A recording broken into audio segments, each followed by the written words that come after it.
Good evening, YouTube land. My name is Kip, and if this is your first time here, this is America Bumper to Bumper and Car Chat with Kip. Car Chat with Kip is our weekly show where we talk car news, car recalls.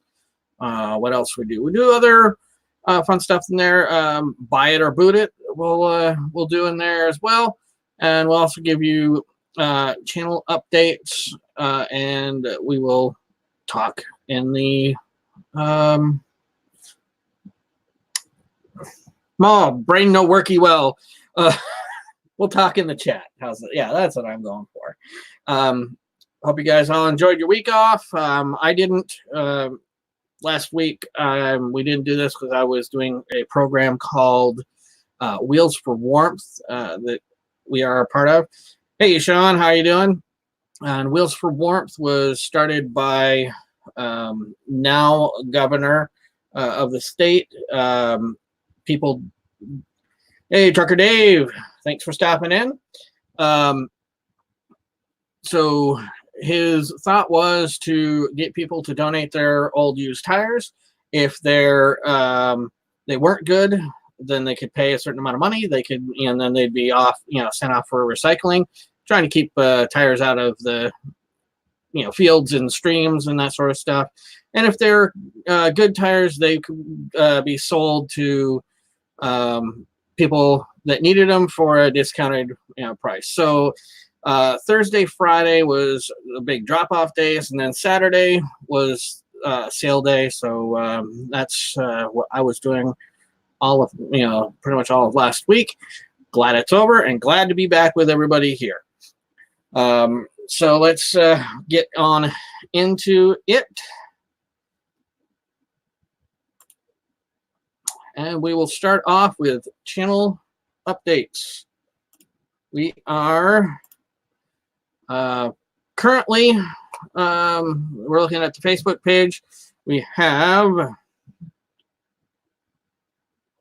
850 people following and 835 likes, or 34 likes, and that's always a good thing. I just started up a new thing on here, group. I don't know where I find that. But anyways, there's a now an America Bumper to Bumper group, so you can put in your own pictures and links to videos, all that sort of stuff there. Not a lot of people signing up for that yet, but I'm sure we'll get a lot more in there. Anybody wants to join, just search up America Bumper to Bumper group, and you can get in. Hey, Jason, glad that you are here. Appreciate it. The man of the hour with the over 2,000 subscribers and the showings of the bubbles getting blown up. And boy, man, was that a good video. I've watched it a couple times, and it's just satisfying every time I see it. Switch over to YouTube. On the tube, we are at 384 subs, where we've been sitting for a while. And I realized as we were, getting this all set up and ready to go, I still have one more video from the Cruisin' Styles show that I never posted. So we will get that posted up in the next day or two and get that all taken care of. And probably within the next,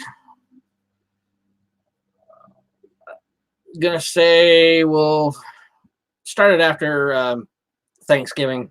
We'll start the standalone video of the Buy It or Boot It.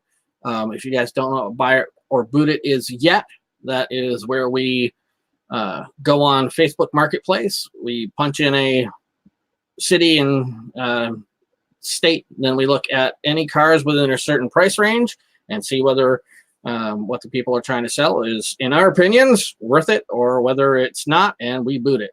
So that's coming up at the end of what we got going on here. If you guys stick around, great. If not, catch it in the replays.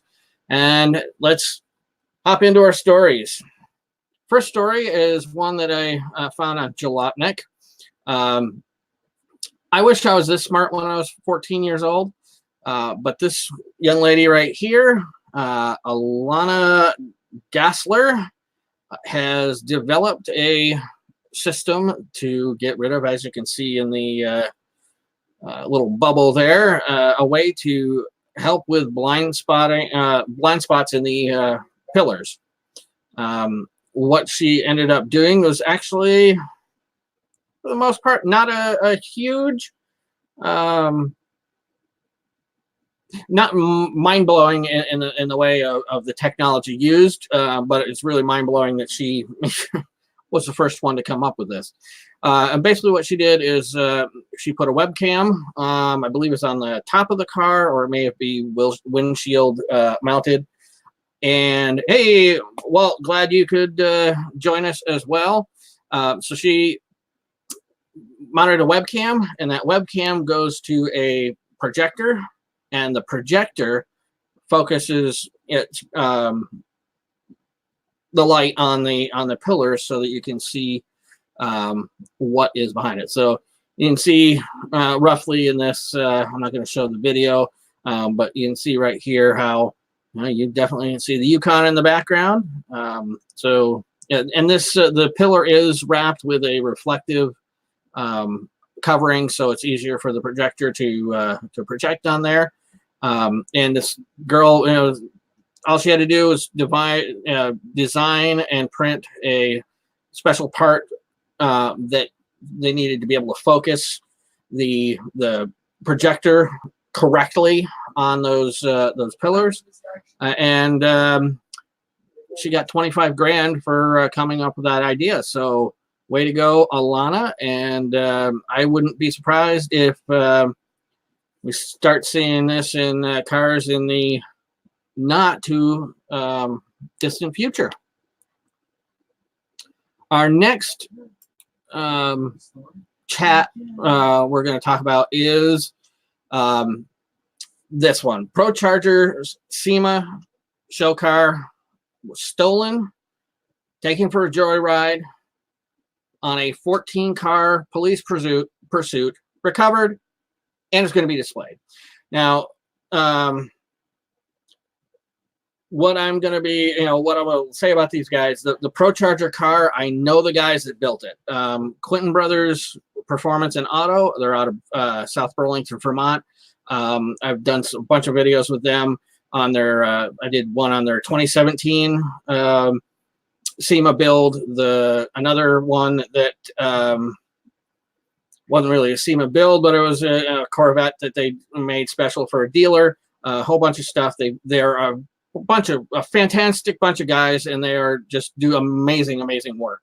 But anyways, they showed to the public, well, to our public, the car last Thursday.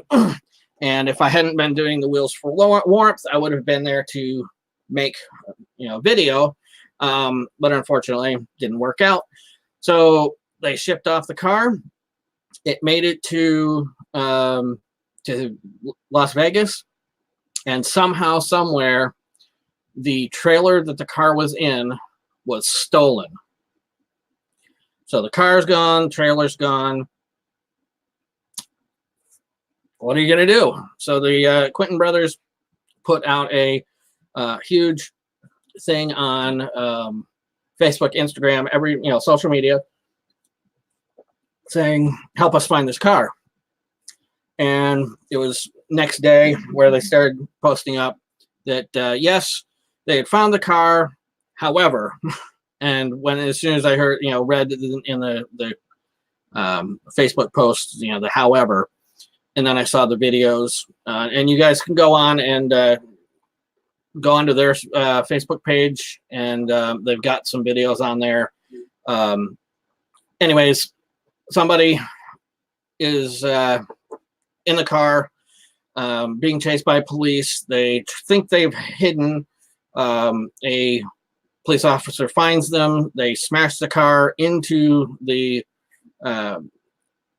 police car and then hightail it out and they evaded cops for a while.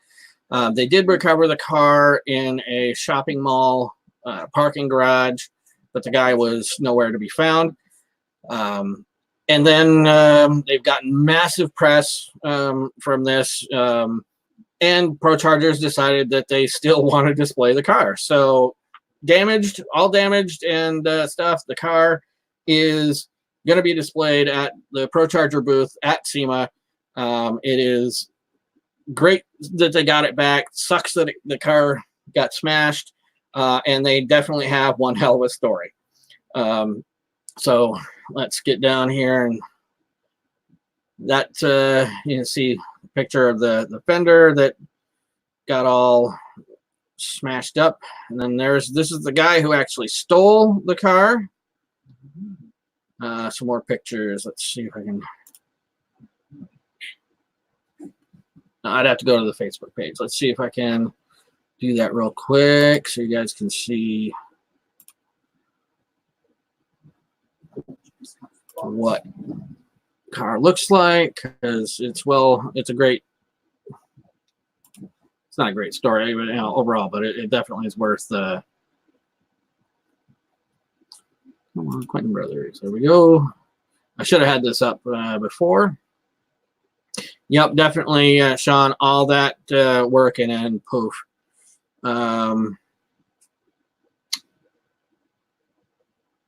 Yeah, they had to.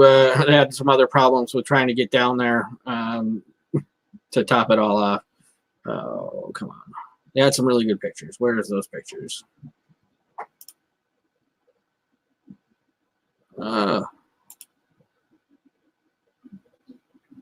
what I want. Sorry, guys. Bear with.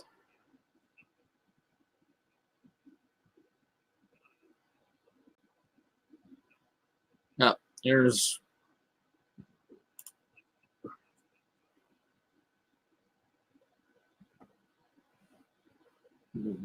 This is the video that I had mentioned earlier where they smash into the. So again, the guy thinks he's being real smart and hiding. Anyways, this it's a Challenger wide body. It's not factory wide body. It's something that they did in-house. From what I understand, carbon fiber hood on the roof. Oops.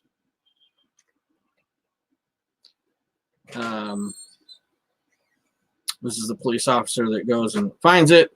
Of course, body cam, and there he is, taking off, smashing the car. Bumper goes, flying, and off they go.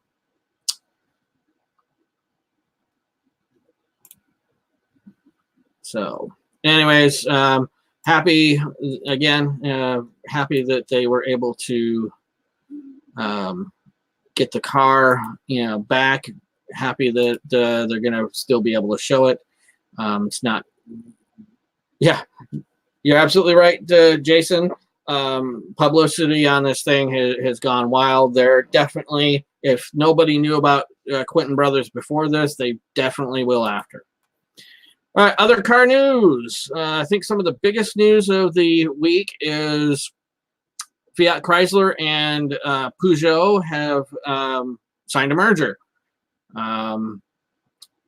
50-50 partnership merger between the two companies.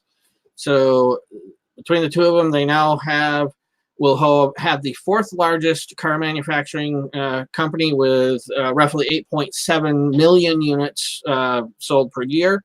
And it'll be Chrysler, Dodge, Jeep, Ram, Fiat, Alfa Romeo, Maserati, and then PSA, Peugeot Group brings in Peugeot Citroën DS, which I guess is a luxury, European luxury brand that is, of course, not sold here, as well as Opel and Vauxhall. What FCA is looking to get out of it is technology. They're looking to get electrification technology from PSA, and PSA is looking for FCA's dealer network, because Peugeot story says down here, I actually read through all this, so I know mostly what it says. There's a Peugeot. I don't know what model that is, but it looks pretty cool. And this is the DS7 Crossback, which they say is smaller than the Lincoln Corsair.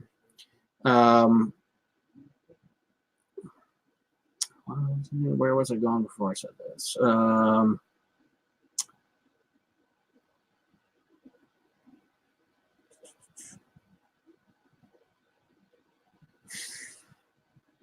I forgot where I was going with that.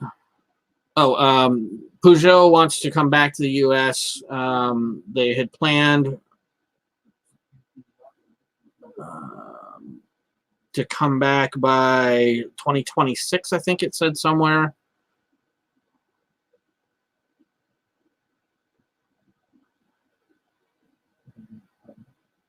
Anyways, and this merger will allow them. Okay, there it is.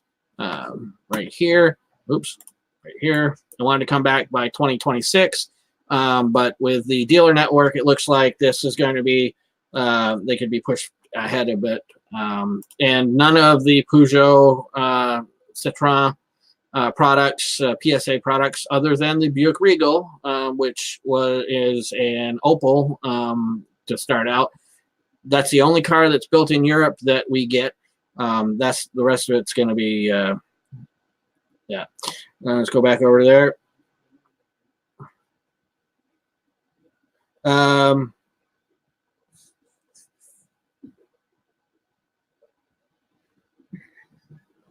Stupid comments in the stage. Yeah, no, that was definitely not staged. Yep, by a company just to rape it of its technology and kill it. Yeah, that is the one big question mark that has car people worried is what products, what names are going to get killed from this merger, because there's a lot of crossover. Granted, a lot of the PSA vehicles are not sold in the U.S., so it may not affect us as much as over in Europe. But anyways, out of Hellfat, that would be an interesting putting Hellcats into some of their smaller cars. Yep. So merger's going to be happening soon, and this is something that Fiat Chrysler has wanted for a while, but they just never found the right partner. Next up, everything we think we know about the 2020 Ford Bronco. Now, one thing that we do know for a fact, because they just announced it, is it'll arrive in spring of next year. There was lots of rumors that it was going to be holding off until the fall and have it come out as a 2021. But Ford did announce earlier that it is going to be a 2020 available this spring. Ford released a video on Facebook and Twitter confirming Broncos logo, along with it coming out in spring of 2020. That's very cool. The next thing that we know is, well, they think they know, and this, I forgot to mention it earlier, this is a Road and Track article. It might spawn a pickup truck a la the Jeep Gladiator. Now, some are saying, why do that? Why would Ford do that when they already have a mid-size truck in the Ranger? I think it strictly has to do with the fact that Ford is going after the Jeep Wrangler. So if they're going to go after the Wrangler, they have to go after the Gladiator as well. Who knows? Maybe they're going to find that the Bronco pickup sells better than the Ranger, and they kill the Ranger off again. That's a definite possibility. there has, I don't know if everybody's seen this, Raptor-based test mule could be the full-size Bronco. It has the same dimensions that they're assuming the Bronco will have. Plus, they know that this is a mule because the Raptor currently is not available in a single cab.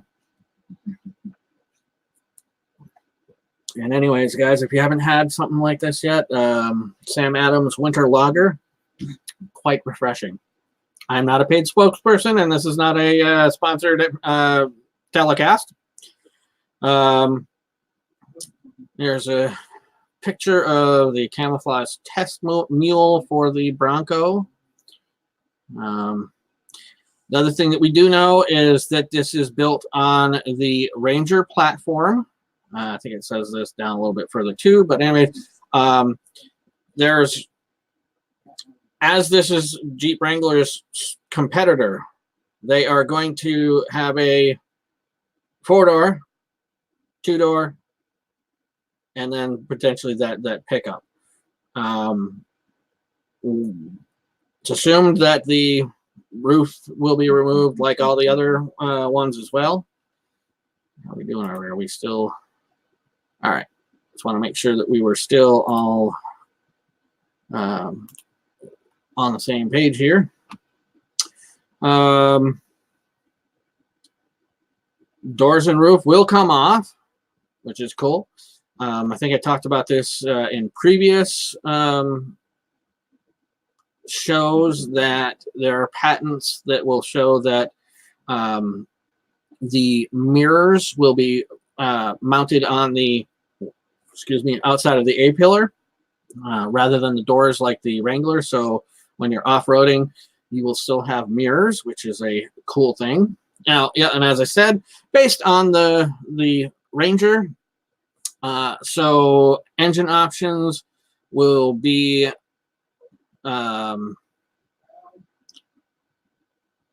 drivetrains is the same thing as the Ranger. So 2.3 liter EcoBoost 4-cylinder that was once in the Ford Focus RS, which is a quite potent little animal.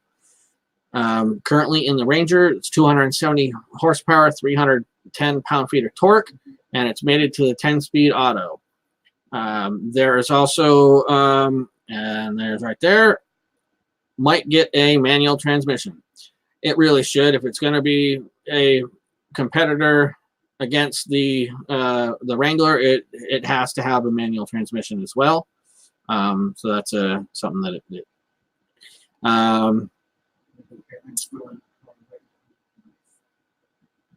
see. Presumably, if the Bronco does get this engine, the 2.7 EcoBoost V6, it would get the 10-speed auto as well, and that comes with a 334 or 35 horsepower, 380 torque, and that is same engine offers 325 horsepower, 400 pound-feet in the F-150.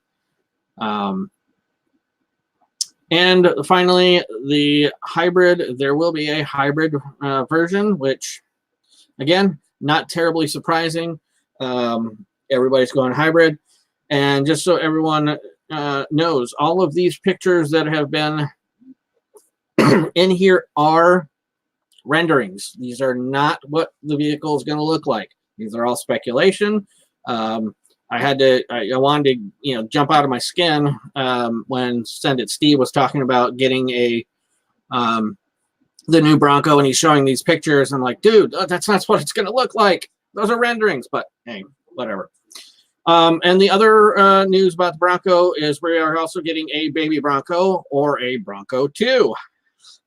That would be, that is definitely not what it's going to be called, but we're going to be looking at something similar in styling, about the size of the Jeep Renegade or so.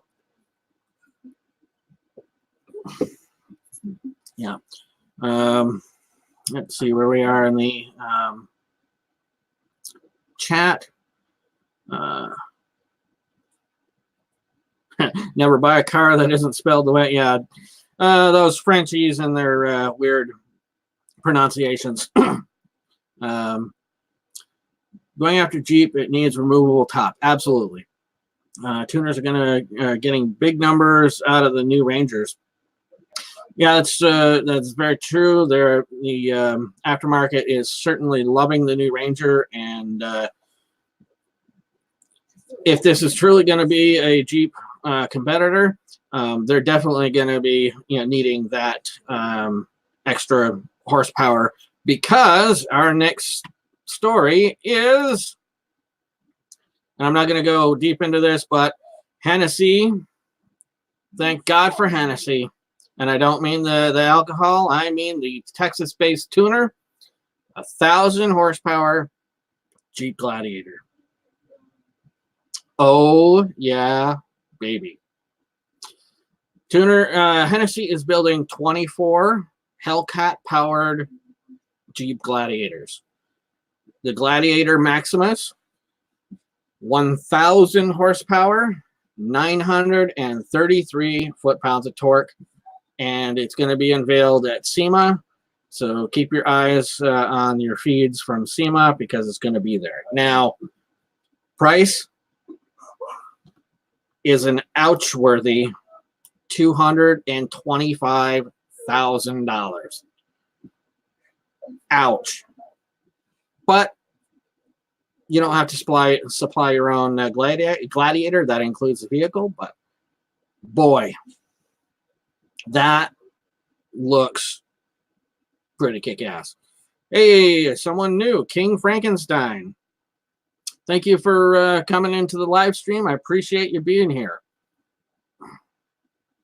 And definitely check out Hennessy's YouTube if you want more on it. I don't like to steal people's thunder.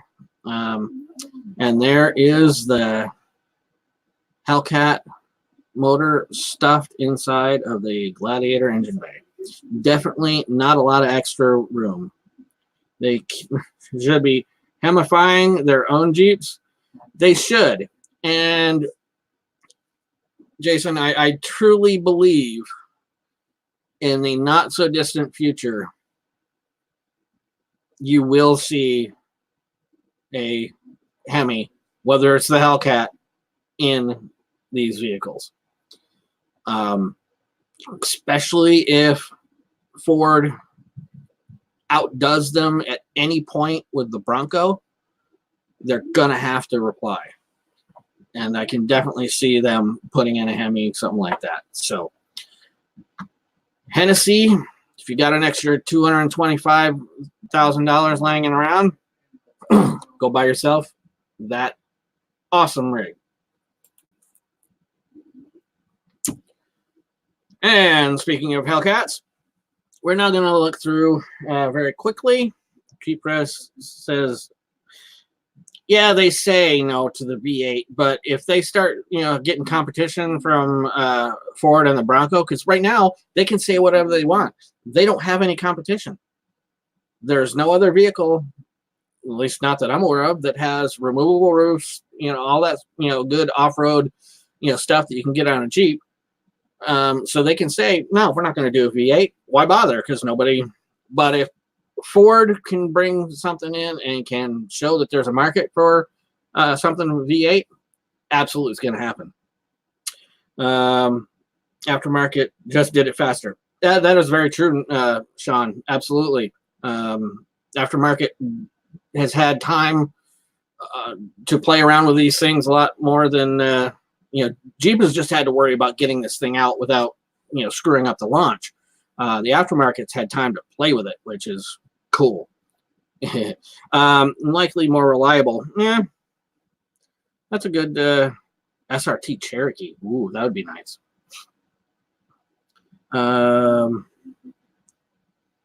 Still waiting for Hellcat Power Wagon to actually be built.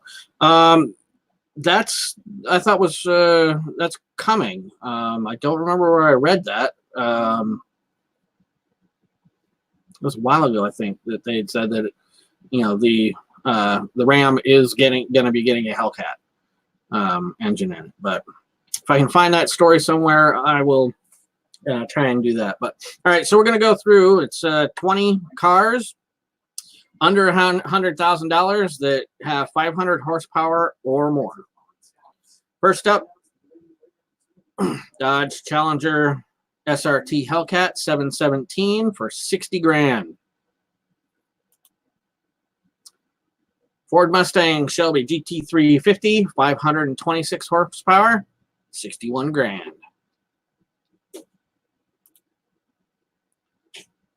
Camaro ZL1 650 horsepower, $65,000.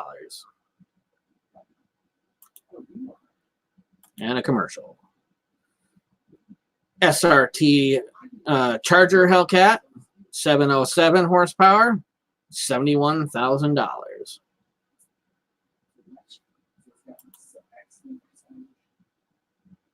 Hellcat Red Eye 797 horsepower, $73,000.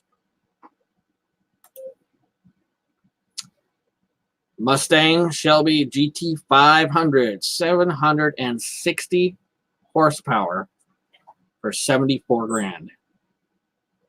Oh yeah. Mercedes AMG C63S 503 horsepower for $74,500. 4.4 liter V8 twin turbos. Don't look as good as a lot of the other stuff that we've seen so far. Alfa Romeo Giulia Quadrifoglio.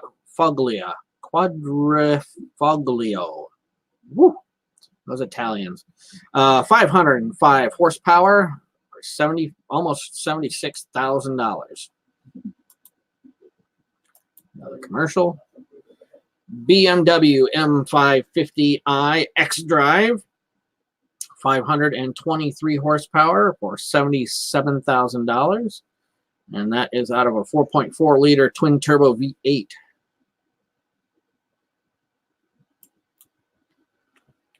We have the BMW X3 X4M competition, 503 horsepower. Yeah, unfortunately, whatever you want to say, especially when it comes to BMW, Fugly definitely does work. 503 horsepower, 77,000 or 78,000 and 81, depending on which variety you want there. Now, I don't know about you guys, but I actually think the Jaguar F-Pace SVR, that's a pretty decent looking front end for SUV. And that's a 550 horsepower SUV for $81,000. Supercharged V8. Mercedes AMG GLC 63 S Coupe. That one is another, I think it's a little on the more fugly side, especially from the side view, but 503 horsepower for $82,000.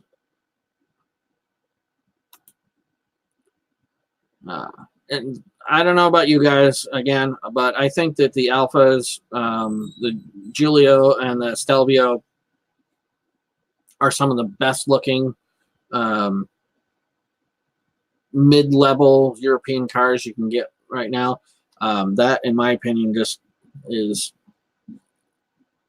it's not as fugly as a lot of other cars. It's got a little, funky look, especially with that the grill, but overall, 505 horsepower, $82,000.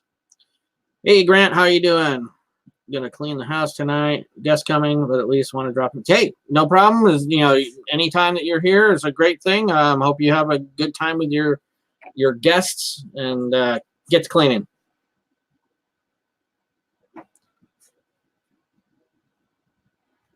Well, there's luckily there's not a whole lot in the Alphas line here in the U.S. to worry about. It's just those two cars, as far as I'm aware.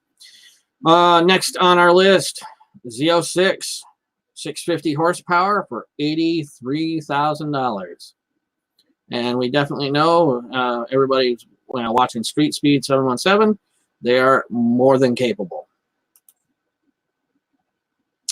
Another fugly one. BMW X5, X6, 523 horsepower, anywhere from 83 to 86 grand.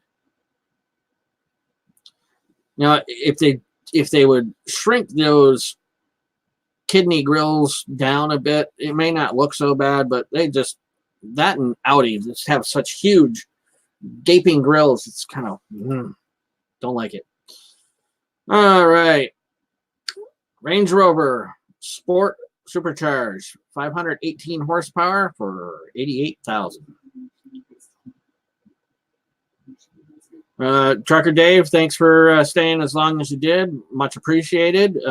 Be safe out on the roads, because I know you've shown a lot of pictures of snow, and I'm not looking forward to that. Hopefully we, at least here in the Northeast, can go a few more weeks without seeing it, but I know it's coming sooner rather than later. So take care, Dave. Thanks for coming in. Jeep Grand Cherokee Trackhawk. Now we're talking. 707 horsepower, 88 grand.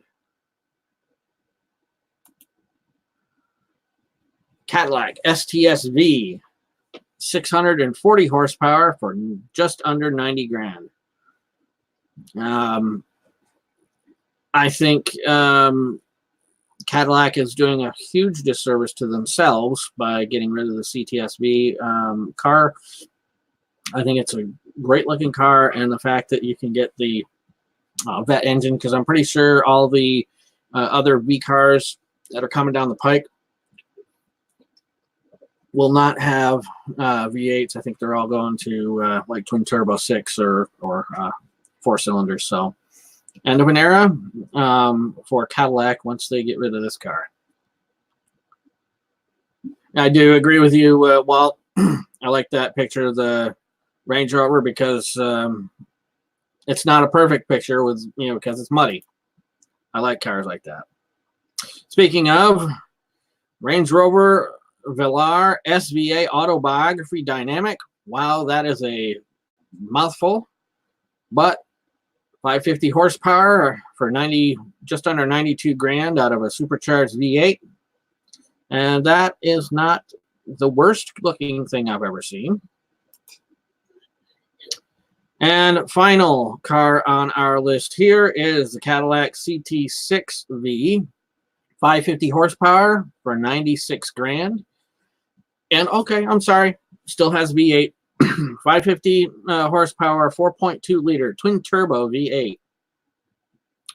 Must be the Black Hawk, I think it was the name of the engine on that. Anyways. Pretty cool. All right. Now we're gonna.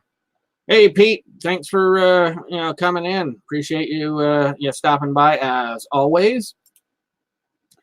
We're gonna get to recalls. If you were interested in getting a V6 Corvette, or sorry, V6 Camaro, anytime soon, not gonna happen until they stop. They release the stop order. Or stop sale, I should say. Chevy has put a stop sale on the 2020 V6 Corvette or Camaro. Gosh, brain will work again. Because of potential emission system issue. They are not saying what that potential system issue is, but someone from GM Authority is saying it's an evaporative emissions canister issue. But they're not. Chevy is not saying yes or no to that. So if you are looking for the V6 powered Camaro, you are going to have to wait a bit. Some upgrades that I know of for, hey, Benny, thanks for coming in. Appreciate it, buddy.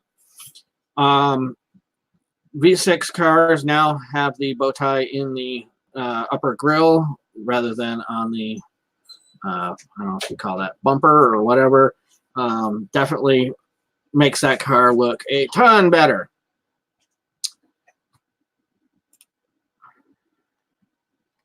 Another recall. This comes from Reuters. General Motors is recalling 638,000 sport utility and pickups for wheel speed sensor issues that could fail and cause the car to unintendedly brake. And I brake, B-R-A-K-E-S, not B-R-E-A-K-S. That's one thing I love, looking at Facebook and Craigslist ads. Brakes. Anyway, vehicles that are affected by this recall is the 2015 through 20 Suburban Tahoe Yukons and the 14 through 18 Silverados and GMC Sierra 1500s, equipped with the 5.3 liter engine and four-wheel drive 3.08 ratio rear axle. Hey, Steve, thanks for coming in. I really appreciate you being here as well.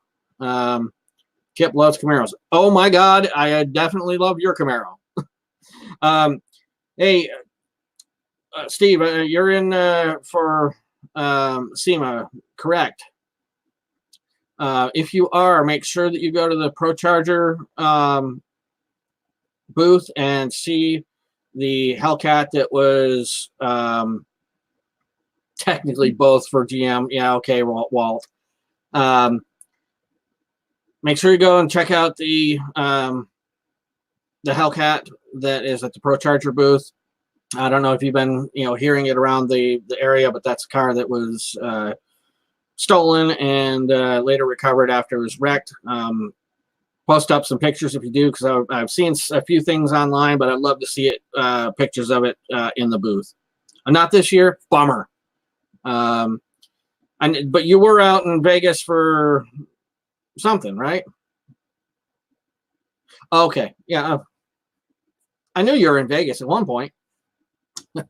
So anyways, if you've got the Suburban Tahoe Yukon or Silverado GMC Sierras that I had mentioned with the 5.3 and the rear 3.08 rear axle ratio and four-wheel drive, there could be a problem with the wheel speed sensors, and you can a Camaro Con. Yep, I know. I've seen the pictures online and everything from there. So I just having a brain fart.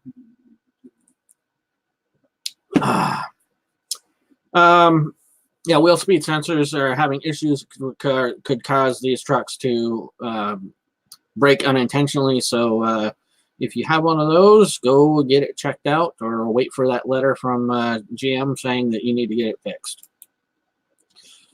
And trucks are definitely in the limelight as far as recalls go, because now Ram is getting recalled for the 1500 diesel-powered trucks for coolant leaks. It's caused some fires and some injuries. So 108,000. And these are from 2014 to 19. And there's microscopic cracks in the EGR coolers. And definitely a bit of an issue. So get that all checked out. The new Rams and the gasolines are not part of that. So, oh, that's mine. Well, go either wait for that letter from GM or take it to your dealer and see if you are in fact part of that recall, Walt. GM will drag their feet on the recall. Of course, GM. They always do. Final recall. Find out that before we get into buy it or boot it. Ford has got 3 recalls in this one. One significant number. The others are kind of whatever. First, and the biggest one is 293,000 transit vans from 15 to 17 are being recalled, with another 25,000 from Canada and Mexico. The drive shaft coupling in the middle of there can fail, and this is actually apparently an issue that has happened before, and it looks like for now, until Ford gets a better fix, every 40,000 miles you have to get that coupling replaced. But I guess they are designing a actual U-joint style joint for it rather than this flexible coupling. So I think GM needs to recall their electric vehicles and bring back more power. Yeah. Yes, I do agree. More power. It's one of the best videos I've seen lately, and I think this is an old one, but it's a company that has redesigned the GMC Sierra and made it the GMC Cyclone again. Twin turbo, I think. Can't remember what engine they have in there, but they need to do that. Bring back Cyclone and the Typhoon, and yes.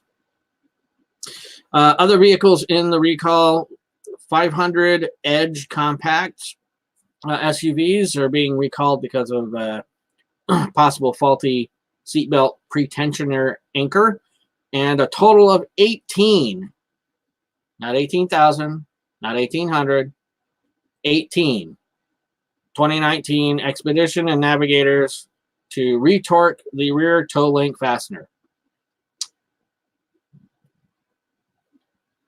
Glad they caught that one. All right, we are done there. Now, let us go and do buy it or boot it. All right, guys, throw me out a city and state to check out this time. We were in Boise, Idaho last time that we did this 2 weeks ago, and we'll see what we can find. Little Rock, Arkansas. Well, if nobody says that anything in here, darling, I'll go with Little Rock, Arkansas. Alaska zip. We can go to Alaska, sure. Of course, we only go up to 1995 for years.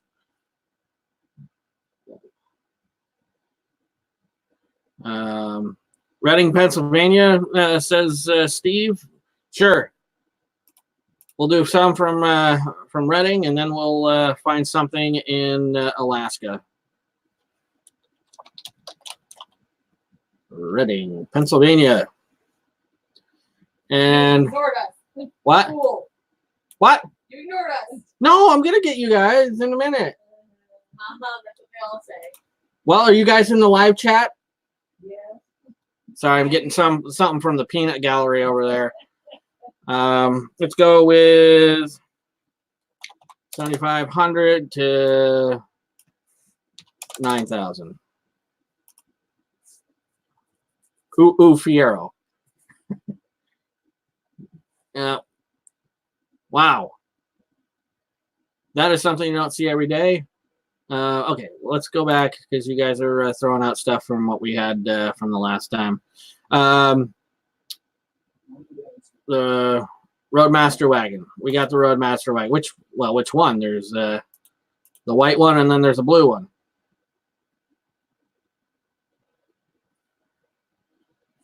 Which one do you want? Well, gee, my gosh, there's another one there. I didn't even notice this one over here. So which one do you want there, Jason? Do you want tan, blue, or white? And the Fiero. We'll definitely, if I can find that Fiero again, we'll... oh, that Fiero. We'll definitely look at that Fiero in a minute. Or wood grain. Okay. Tan or white? Yeah, tan for 15. Let's go with the really stupid expensive one. We'll go with the 15 grand. All right, so we have a 95 Roadmaster Estate wagon, 48,000 miles. Nice. Auto trans, 15 miles per gallon city, 23 highway, blah, blah. Leather, moonroof, alloys. This is a 95 Roadmaster Estate wagon with the LT1 V8, 48,000, very low miles. Certified by Carfax to have a clean vehicle history. This wagon comes with leather, third row seat, ABS, power, dual power seats, power windows, locks, mirrors, dual climate or digital climate control, cassette. Ooh, alloy wheels and remote keyless entry. Carfax report is available. Blah blah. Let's take a look at some of these pictures. That is definitely a 48,000 mile interior.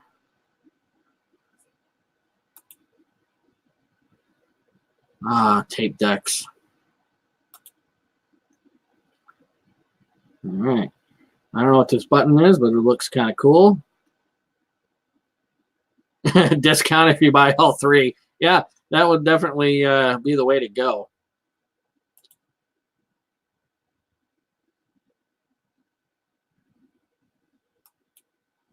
This is definitely a clean car.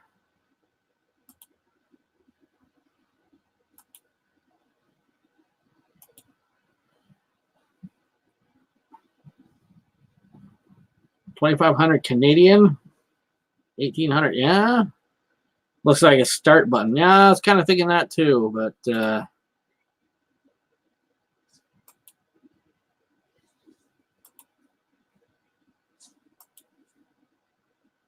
ejection seat. Yeah, that's the one feature you don't want to tell anybody about. And we, back in the day, I had a 90, I think it was a 91 or 2 Caprice wagon with this rear-facing seat, and that was the seat that kids always fought over, was the rear-facing seat. So, all right, guys. Is this 48,000 mile 95 Buick Roadmaster estate wagon worth 15 grand? I don't see it worth 15 grand. I could see it in the upper single numbers, maybe like an 8 or 8 grand or so. I would pay for that thing, but I would definitely, I think 15 grand's a bit rich. But then again, you do not see many of these things roaming around in this good of a condition. So now what we got in here, Beat saying too much. Boot it, says Jason. Yep, so definitely getting that from you guys as well. So unfortunately, at some point I'm going to have some good sound effects to go along with this. So when we get a boot it, we'll hit something and we'll make some noise to boot it away. So nope. All right. Now we're talking about the $1 million Pontiac Fiero Indy 500. So let's take a look at that.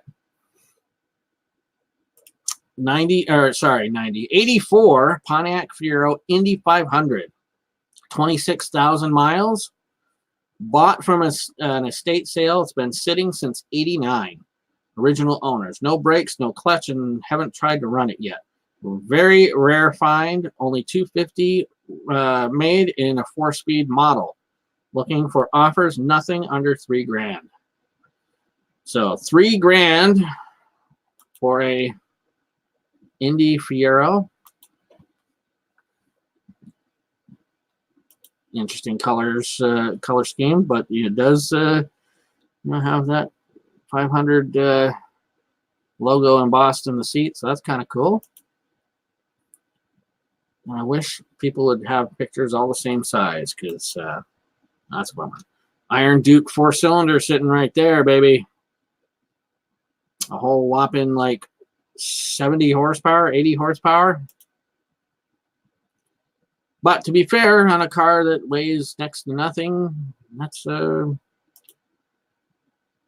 bad.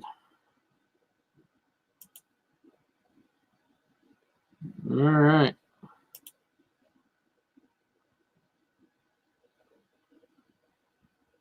A replica of a pace car, approximately 500 or 250 in 4-speed. That doesn't mean anything there, buddy. All right. Run it over with my Dodge. Yeah. Wasn't worth 3 grand new. They bought it from the estate, from the original owner, which makes it them the second. Absolutely. Yep. Well, Steve, and could definitely run it over with either one of those, your Ram or the well, you can try jumping it with the green F-150. So getting the feeling you guys are going booted on the $3,000 rare Fiero. You would give them 3,000, Pete? I'd want them to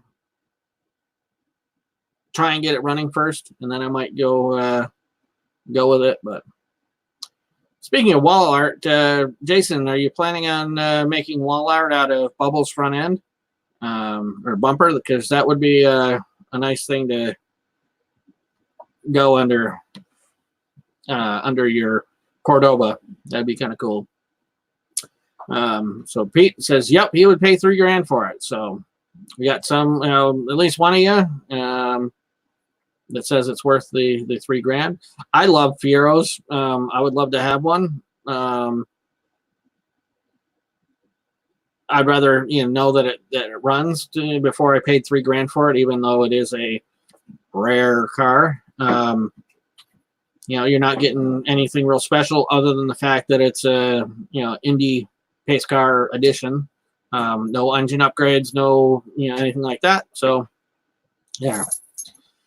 All right, guys, what are we going to look at next? Not at running, you put an LS7. That would definitely motivate that that car along, that's for sure. Cringe when one would roll up to the shop. Not a fan of Fieros there, Steve, are you? Holy, what is it, Steve, with all the Roadmaster wagons down in your area? Holy moly.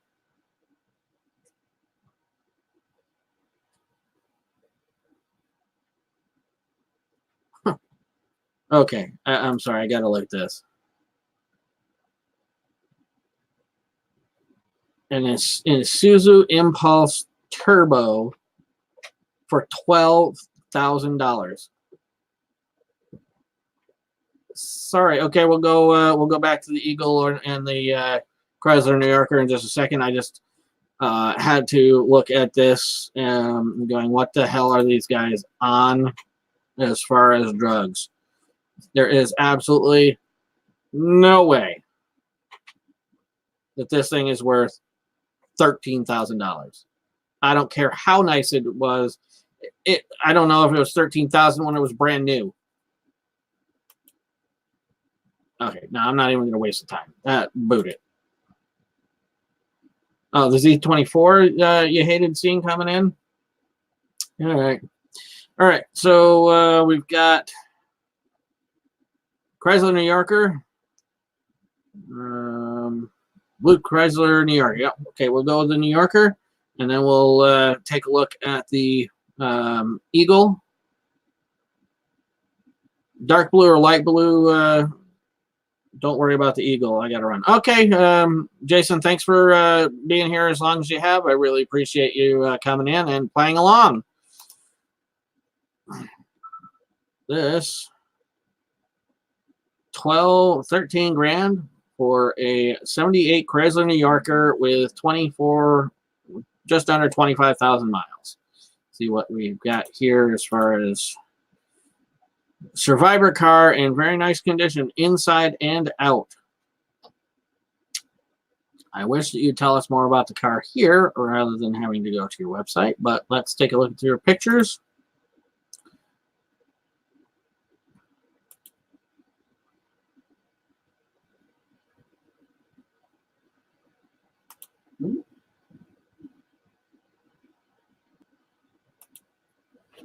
That is definitely a land yacht if I have ever seen one. Actually, if I remember correctly from high school, I had a shop teacher that the Chrysler New Yorkers were his favorite car to, he always had Chrysler New Yorkers. Okay. Steve, we'll definitely go with the SHO after we're done looking at this New Yorker. And that doesn't mean jack. It, whether it's got 24,000 miles or not, because we can't see another digit there. Looking at the condition of the vehicle, I would definitely say that it's probably does only have 24,000 miles, but no guarantees. Unless, of course, they've got paperwork to back it up. Nice jack sitting there.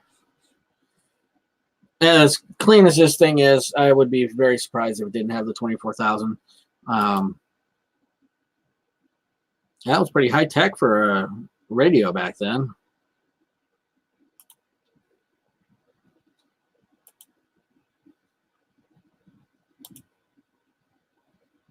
Power seats. That's definitely a big motor sitting there. Spark controlled computer. Ooh. Let's see, what does it say? Yeah, it looks like a 440. Could be wrong on that, but it definitely looks like 440. All right, guys. 13 grand. Is this 78 Chrysler New Yorker Brougham St. Regis worth it? Or are we going to boot it? Buy it or boot it?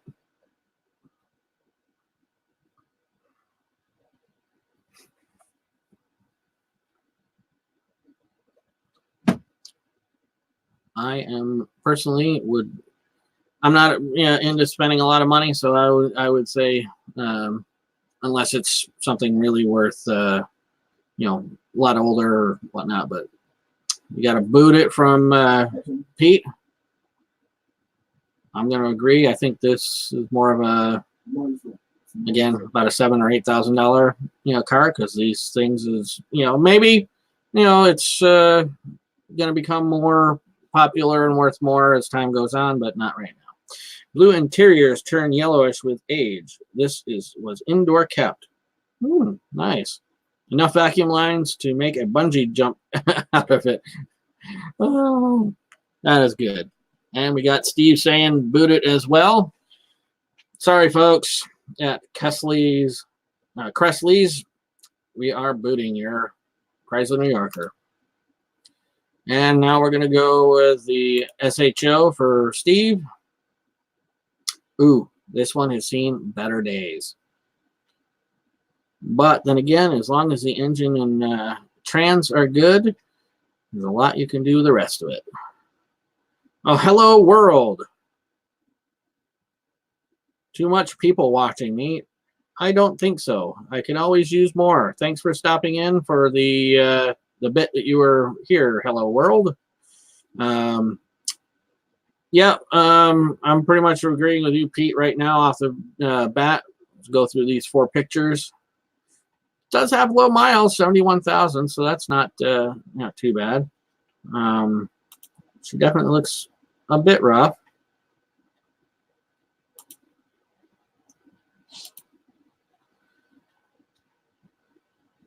No, I'd say my max on this card would be about $1,000.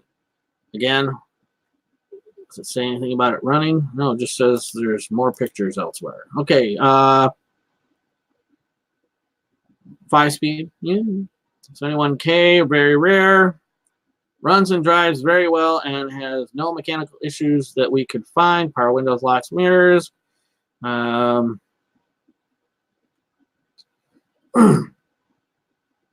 I personally like the slightly later cars, the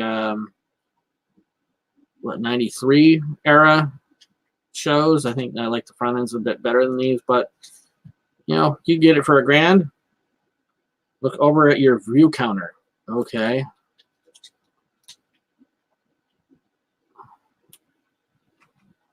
Okay, gotta look at the 163 watching. Okay, guys.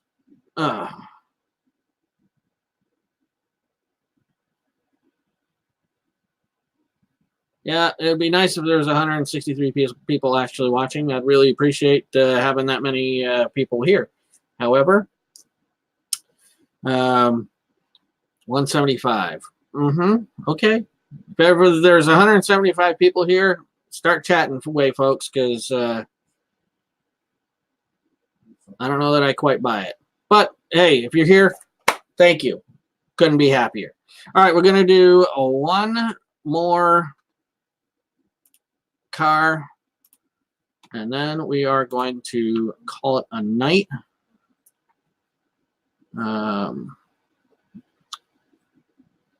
Let's take a look. Oh, why not? We'll go with this Dodge Daytona Turbo Z for $500 or $800. 85 Dodge Daytona Turbo Z. Supposed to run and drive. The car ran 15 minutes and died. Replaced several electrical components. Was not able to resolve the issue. Motor stopped turning over, and then I tried to turn it manually, and it jumped teeth. Ooh, ow. $800. Well, seeing that at least the lip here is a different color. Actually, I bet you that car has been completely repainted, because that does not look like a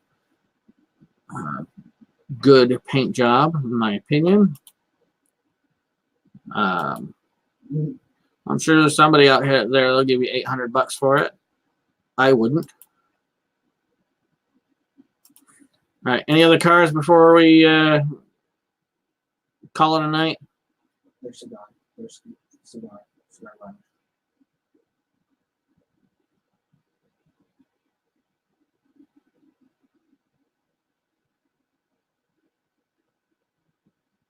Oh, we've done some cheaper stuff, some middle of the road stuff. Let's go with something a little bit higher. Well, the last car is going to be the 65 Pontiac Bonneville. Let's see. 92,000 miles on it. This beauty will take you back to the 60s. Classic tri-power setup, auto trans, factory AC, power steering, and brakes. Remember what I was talking about earlier? Brakes. B-R-E-A-K-S. All right, let's look through these pictures. So far, so good. And looks like it came from or is headed to my make 'em auction.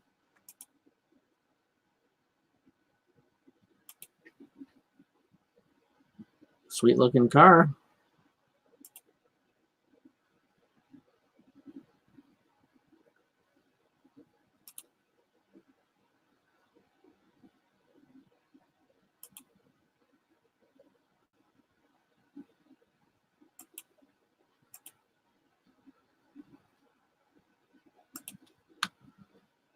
Good looking car, and I would definitely say that is worth 25 grand all day long.